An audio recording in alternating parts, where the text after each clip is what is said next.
Lilian, bonjour. Lilian, nous sommes tout simplement ravis de t'accueillir ici à Niort, au sein du staff technique du Chamois Niortais Football Club. Alors Lilian Lasland, ça a été la bonne surprise du mercato, non pas en tant que joueur, mais pour notre staff technique. Comment ça s'est passé concrètement, ton arrivée ici au sein de notre club, Lilian?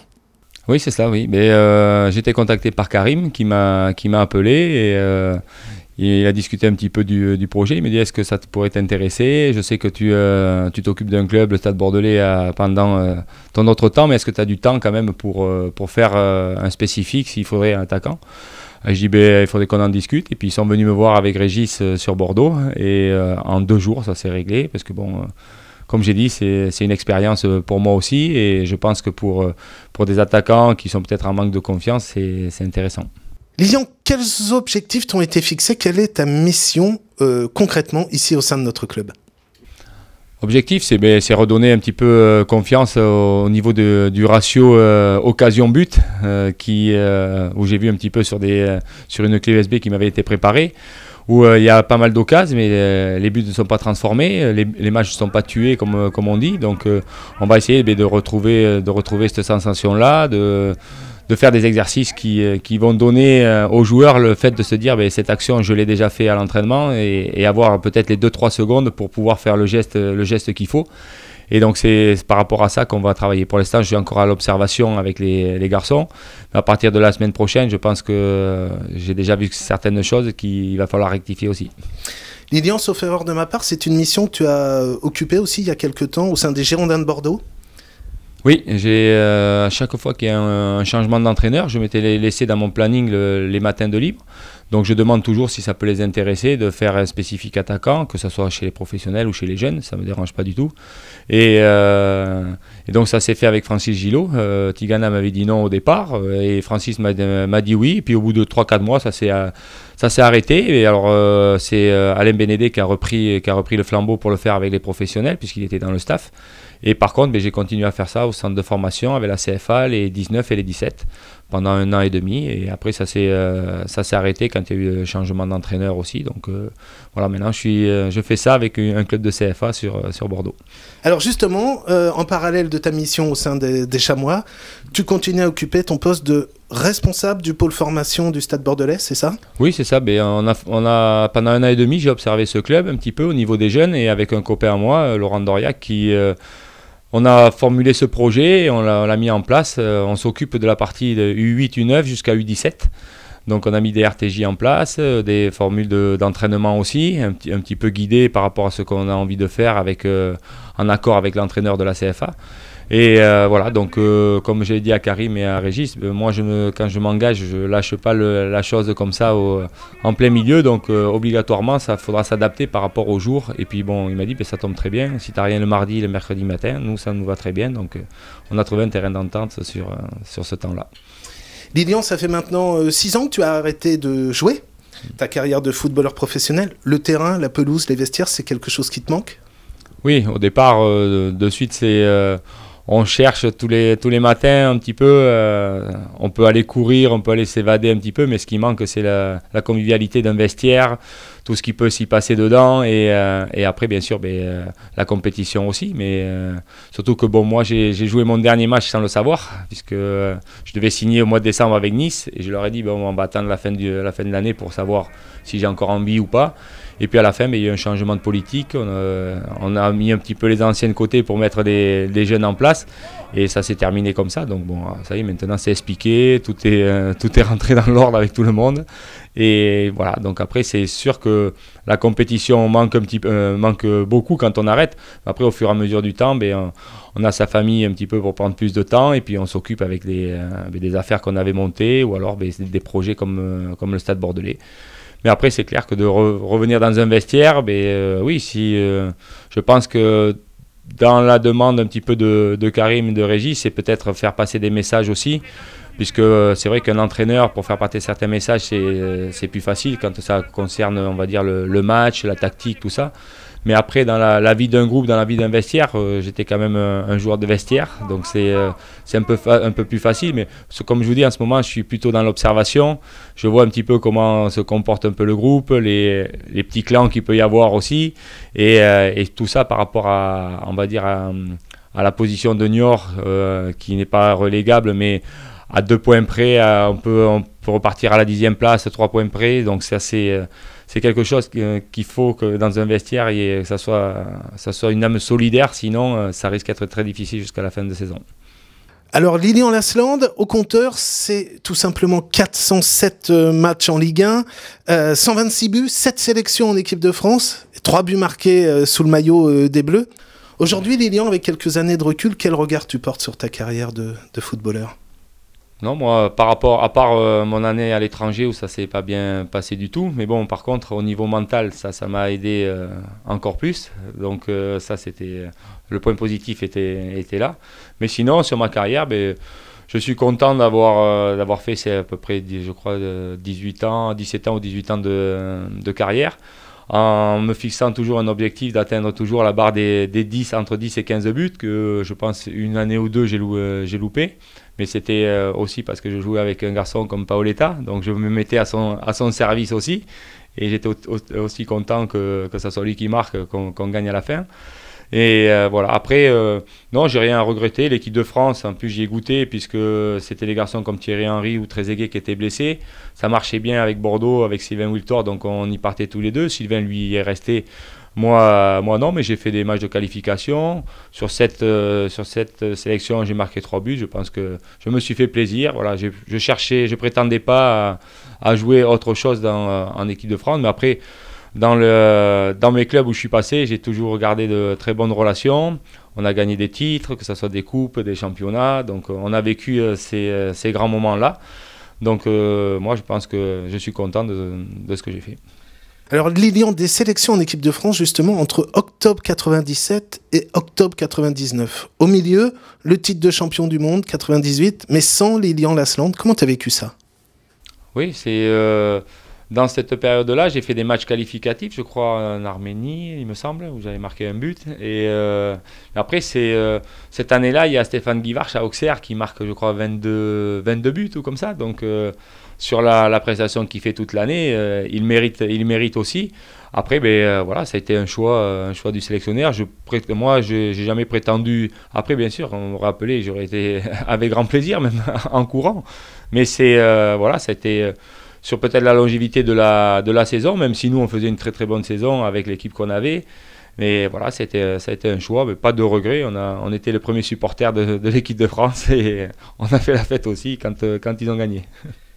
Question traditionnelle, classique. Ton meilleur souvenir, ton plus beau souvenir de footballeur? S'il y en a un qui te vient à l'esprit tout de suite. Le titre de champion de France avec Bordeaux. Même si ce n'était pas le premier, c'était le second, mais c'est ma ville, il y a mes amis, il y a ma famille. Il y a, voilà, ces souvenirs-là, ces souvenirs d'enfant quand j'allais voir les Girondins au stade, me dire, voilà, est-ce qu'un jour, dans ton rêve, tu pourras jouer sur ce terrain, tu pourras faire lever cette foule-là ou quoi. Et dès que j'ai mis le maillot des Girondins sur les épaules, le rêve s'est concrétisé, en plus avec la chance d'avoir ce titre-là. Donc oui, ce jour-là était très important dans ma carrière. Alors, originalité de ton parcours depuis que tu as arrêté de jouer, en tout cas au niveau professionnel, tu t'es mis au hand dans la foulée. Alors raconte-nous un petit peu, c'est quoi cette idée de t'être mis au hand? J'ai été bercé par les salles de hand. J'avais ma maman, ma tante et ma soeur qui jouaient en deuxième division au niveau du handball. Donc tous les samedis, j'étais dans une salle de hand. J'y jouais, on va dire, au collège, au lycée. Donc ça m'a toujours attiré. Et donc après, quand j'ai arrêté le football, je me suis dit, on va faire une coupure avec le ballon, puisque j'ai pas eu le temps de réaction de pouvoir aller signer dans un autre club, puisque Nice m'a prévenu vraiment au dernier moment. J'aurais pu peut-être aller dans des clubs comme Grenoble, tout ça. J'avais fini, je crois, avec 12 buts la dernière année. Donc j'avais encore envie de continuer. Et donc je me suis dit, je vais couper complètement avec le gros ballon et on va en prendre un plus petit. Et c'est un copain qui m'a dit, pourquoi, si tu as envie, pourquoi tu viens pas, tout ça. Donc je lui ai dit, je vais venir. J'ai été faire 2 entraînements ou quoi. Comme j'étais encore en condition, mais c'est déjà plus facile. La vision de jeu, on la voit. Par contre, ce qui m'a fait bizarre, c'est qu'avant, il n'y avait pas de colle sur les ballons, que là, il y en avait. Donc, il a fallu se mettre pendant une heure ou deux, devant un mur, à lâcher le ballon avec la colle ou quoi que ce soit. Mais bon, pendant 6-7 mois, j'ai joué au hand. Après, il y a une chose qui m'a dérangé, c'est que à un moment donné, les journalistes venaient me voir à moi, alors qu'il y avait une équipe en deuxième division. Ils leur demandaient même pas des choses à eux, ils venaient me voir à moi par rapport à ça. Donc moi je me sentais gêné un petit peu et donc je me suis expliqué avec l'équipe, avec les entraîneurs. Ils m'ont dit Emilien, pas de souci, glissez des quelques mots ou quoi que ce soit du club, ça serait gentil. Et il me dit on comprend tout à fait par rapport à ta carrière qu'ils puissent venir te voir comme ça. Mais bon, moi je suis pas un garçon comme ça de me mettre en avant, donc ça m'a gêné plus qu'autre chose. Et des copains m'ont dit allez, reviens jouer au foot avec nous un peu. Et puis j'ai repris goût. Mon père tient un club de football avec un copain à lui sur Soulac, du moins la Pointe du Médoc. Et il m'a dit ça serait bien qu'on monte en division d'honneur. Donc on est monté d'abord une première fois et l'année d'après on a loupé la montée d'un point. Et après j'ai dit j'arrête, c'est comme ça. Mais voilà, j'ai pris plaisir aussi en fin de carrière. Et puis je me suis aperçu que même en jouant en DHR ou quoi, mais le respect était là, les garçons contre qui je jouais, je pensais au départ de faire attention ou quoi. Bon, on voit peut-être plus arriver les choses aussi, mais il y avait quand même du respect et les gens vous félicitaient toujours à la fin du match par rapport à la carrière, par rapport à venir jouer à ce niveau-là. Voilà, ils étaient quand même assez contents et moi aussi. Pour en revenir au hand, tu as trouvé des similitudes entre le foot, le hand Mais l'esprit d'équipe, la compétition, ça oui. Après, bon... il y avait deux équipes au-dessus, il y avait la deuxième division, les espoirs, où on jouait en troisième ou en quatrième équipe. Et donc après, moi ce que j'aime bien, c'est que il y a beaucoup de buts. Voilà, c'est pas comme au foot où il va y avoir des buts, plusieurs possibilités de marquer ou quoi que ce soit. Après, bien sûr, apprendre sa chance pour le réussir, mais c'est pareil, c'est la même vie qu'un groupe de football. Le club, c'est pareil. Quand on vit sa passion à travers un club, je pense que c'est tout. C'est pas que les joueurs, que l'entraîneur, c'est tout un club. C'est les bureaux, c'est les bénévoles, c'est tout ça. Et j'aime cette simplicité-là. Tu as suivi le parcours de l'équipe de France de hand, à nouveau championne du monde, là, il y a quelques temps. Quel regard tu portes sur ces performances répétées ? Ils sont impressionnants. Je trouve que là-dessus, sur une continuité comme ça, bien sûr, il y a toujours ces cadres qui sont toujours là. Il y a de nouveaux jeunes qui arrivent et justement, je pense que les cadres les mettent à l'aise facilement. L'entraîneur pareil, et au fur et à mesure du temps, ça va. La roue va tourner, mais tant qu'ils sont au top comme ça, je vois pas pourquoi ils s'arrêteraient ou quoi. Et tant mieux pour la France, parce qu'à chaque fois, le titre est au bout. Alors Lilian Lasland, c'est aussi quelqu'un qui a la réputation d'aimer faire la fête. Oui, ça m'a suivi assez souvent dans ma carrière, mais même quand je suis arrivé à Auxerre, Giroud m'a dit il y a une seule chose qui me dérange de toi, il me dit c'est que tu arrives du sud-ouest. J'ai dit pourquoi? J'ai dit parce que là-bas on aime bien s'amuser. J'ai dit coach, oui, mais vous allez apprendre à me connaître et vous verrez que j'ai toujours le respect des gens, et le respect, ça veut dire que dans la semaine, il ne se passe rien. Quand on est au vestiaire, jamais j'étais en retard, jamais ci, jamais là. Et je lui dis par contre, après le match, quand on a fini, on est un homme comme un autre. Si on a besoin de décompresser ou de se trouver entre amis, moi, c'est cette convivialité que j'ai besoin pour vivre. Parce que justement, j'ai perdu des copains trop tôt, et ces choses-là, ça m'a touché un peu en moi, et je ne me voyais pas ne pas vivre ma vie non plus avec ma passion à côté, et en faisant les deux. Car comme je dis déjà, on va dire aux détracteurs qui ont pu penser ça tout le temps, il y a toujours des gens qui vous aiment pas, mais ils n'ont qu'à regarder juste les blessures que j'ai eues. Si une personne qui s'amuse à faire la fête tous les jours, il n'est pas sur le terrain et il ne gagne pas tout ce que j'ai pu gagner ou les buts que j'ai pu marquer. Donc ça, mais après, je n'allais pas l'expliquer à tout le monde. Je fais abstraction de ces choses-là. Voilà. Aujourd'hui, Lilian, tu nous l'as dit, ta reconversion est beaucoup autour des terrains de foot, entre le Stade Bordelais et les Chamois, désormais. Tu as aussi des affaires extra-foot. Tu as préparé ta reconversion dans l'immobilier, par exemple ? Non, des appartements, oui, personnels, maintenant, que j'ai gardés, parce que c'est dans la région à Soulac où je vais souvent l'été. Mais après, tout ce que j'avais en immobilier, où on pouvait défiscaliser à notre époque ou quoi que ce soit, en loi Malraux ou quoi, ça c'est revendu. Maintenant, c'est que des affaires de commerce, des restaurants. Voilà, j'ai un restaurant et un club privé en dessous de l'hôtel 5 étoiles de Bordeaux. Voilà, où c'est 180 personnes, c'est quelque chose de confiné. Et après, un autre restaurant qui qui même avant que je prenne était une institution. Donc maintenant ça fait plus de 15 ans qu'on l'a. Et voilà, on travaille, ça a changé. J'étais avec des amis sur ce projet-là pendant plus de 12 ans. Ben, on a eu un petit malentendu, mais maintenant on s'est séparés. Ils ont repris d'autres parts que j'avais et ils m'auront revendu les siennes, ils m'auront revendu les leurs. Donc voilà, toujours ces affaires-là, mais ça c'est toujours le fait de faire ça, c'est parce que l'endroit, je l'aime, il y a de la convivialité, les gens s'amusent, rigolent, et c'est pour ça que ça me plaît. Alors malgré ton parcours de footballeur qui t'a emmené partout, un peu en France, y compris en Europe, on te sent très attaché à cette ville de Bordeaux. Oui, après, j'ai vécu toute mon enfance dans le Médoc. J'étais pas à Bordeaux même. C'est juste après quand le football m'a amené à aller jouer un peu plus haut niveau, parce que dans le Médoc, on n'avait pas ce niveau-là, on va dire ligue ou national. C'est là où je suis reparti sur Mérignac. Et au fur et à mesure, ben oui, on s'attache à la ville, on a des affaires, c'est à 30 km, 40 km de chez soi, donc, et la vie se passe quand même là-bas, et surtout ben, par rapport à une ville qui a maintenant complètement changé. Si ça fait longtemps que j'y avais pas été, ben, c'est une ville magnifique avec le tram maintenant, tout ce qui a pu se construire. Et donc je pense que Bordeaux est bien placé, il y a la mer à côté, la montagne pas loin.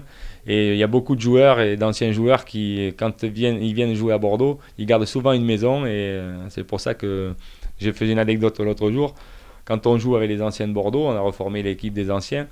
J'ai une liste de 26-27 joueurs qui sont que sur la région bordelaise. Donc c'est facile de monter vite fait une équipe. Et les gens nous disent mais pourquoi tu es resté? Mais parce que le climat ici est bien. Et voilà, les gens sont tranquilles aussi, bien sûr. Hein. Il y a partout...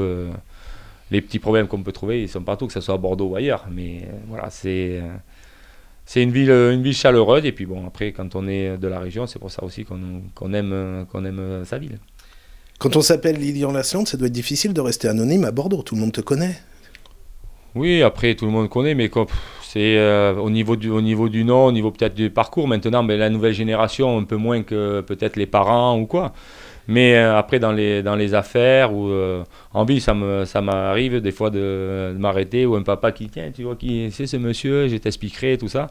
Bon, ça me fait plaisir. Moi, j'ai jamais refusé de signer un autographe, que ça soit après un match qu'on ait perdu ou quoi que ce soit, ou que j'ai fait un mauvais match. Non, je pense que le sourire d'un enfant quand vous faites quelque chose, ou le plaisir de la personne qui discute une minute avec vous, voilà, quand vraiment j'ai pas le temps, mais j'ai la formule de courtoisie de dire il faut que j'aille chercher quelque chose. Mais après, je prends le temps de discuter avec les personnes. Lilian, parmi les récents sujets d'actualité, on va sortir du cadre du foot, est-ce qu'il y en a un ou plusieurs qui t'ont plus particulièrement interpellé? Oui, ben, celui qu'on a parlé pendant un petit moment, l'attentat qu'il y a eu sur Charlie Hebdo. Et donc ça a touché pas mal, on va dire, la France. Mais on a vu un bon mouvement de solidarité, ce qui justement me caractérise aussi. Je trouve que justement ça, c'est ce qu'on doit retrouver chez les gens dans la vie de tous les jours.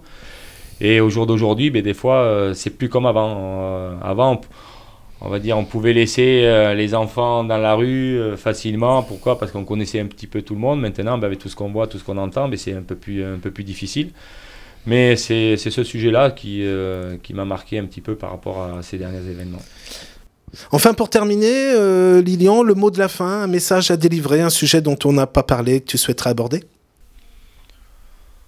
Moi, j'ai toujours des objectifs qui... quand je m'engage quelque part, c'est pour essayer de réussir, et pas que personnellement. Si je suis venu par exemple ici au Chamois-Niortais, c'est pour que, à un moment donné, la marche en avant se remette toute seule, et jamais je dirais c'est grâce à ci ou grâce à là. C'est parce que, comme je dis, c'est juste une simplicité, c'est être soi-même et vouloir envie de faire les choses. Parce que je dis, faire des exercices comme ça, c'est pas un amusement, c'est un travail. C'est se mettre dans la tête qu'on travaille pour quelque chose, pour arriver à quelque chose. Et j'ai toujours eu un but comme ça, c'est quand j'ai une idée, j'essaie d'aller au bout. Même si j'y arrive pas d'une certaine façon, il faut y arriver d'une autre. Lilian, merci beaucoup, bonne route avec les chamois. Eh bien, c'est gentil à vous, merci beaucoup. Merci.